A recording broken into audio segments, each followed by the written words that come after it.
A block of mass m is at rest relative to the stationary wedge of mass m. The coefficient of friction between block and wedge is mu. The wedge is now pulled horizontally with acceleration a as shown in figure. Then the minimum magnitude of a for the friction between block and wedge to be 0 is.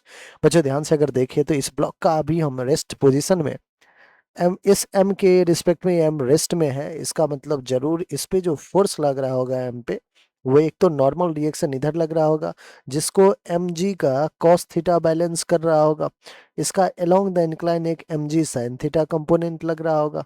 और बच्चों यहाँ पे क्या है, surface में friction है तो एक फ्रिक्शन फोर्स भी लग रहा होगा, है ना, फ्रिक्शन फोर्स इस डायरेक्शन में। अब पूरी कहानी को क्या कह रहा है कि no the wedge is pulled horizontally with acceleration A. अब इसको एक्सेलरेशन ए दे दिया है किस डायरेक्शन में, हॉरिजॉन्टल और लेफ्ट डायरेक्शन में। क्या बच्चों ये जो हमारा मास है ये अब नॉन इनर्शियल में चला गया, ये किस फ्रेम में चला गया, नॉन इनर्शियल रेफरेंस फ्रेम में चला गया। अगर नॉन इनर्शियल रेफरेंस फ्रेम में चला गया तो क्या इस पे एक सूडो फोर्स भी एक्ट करना शुरू कर जाएगा, बिल्कुल करेगा। आइए बच्चों हम एक बार इसका फ्री बॉडी डायग्राम फिर से ड्रॉ कर ले। लेट्स से ये हमारा वो मास है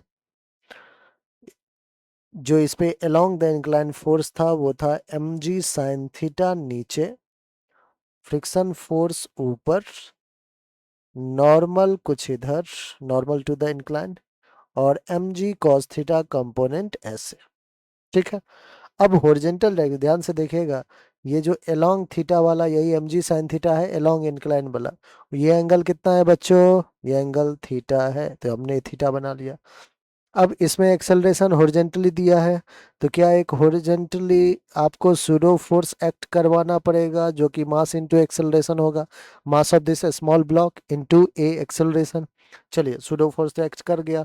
अब ध्यान से देखिएगा इस सूडो फोर्स जो है ये एंगल अगर थीटा है बच्चों, ये एंगल अगर थीटा है तो यहां से एक हॉरिजॉन्टल बनाया तो ये भी एंगल थीटा, ये एंगल अगर थीटा है तो क्या ये एंगल भी थीटा।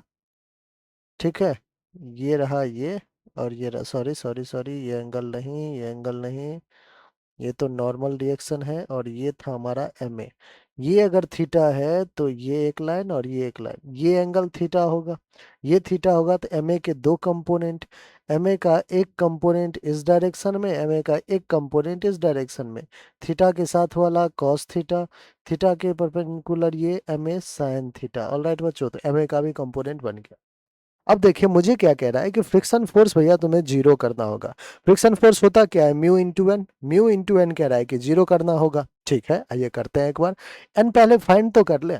देखिए बच्चों परपेंडिकुलर टू द प्लेन जो है हमारे पास एम जी कॉस थीटा, और इसको बैलेंस कौन कर रहा है, N plus M A sine theta, यही तो कर रहा है, N plus M A sine theta.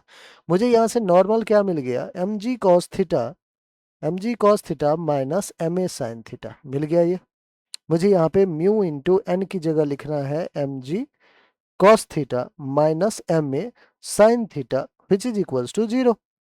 बच्चों म्यू भी इधर भेजेंगे, जीरो अपन म्यू जीरो हो जाएगा।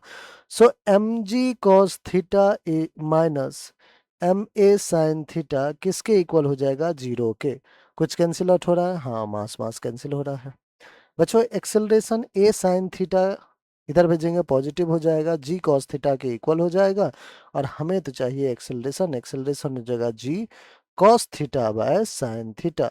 बच्चों cos theta by sine theta क्या होता है, आपको हो गया सर कॉट थीटा होता है। तो जी कॉट थीटा एक्सेलरेशन मिनिमम ए की वैल्यू है, जी कॉट थीटा बच्चों हमारा थर्ड ऑप्शन है।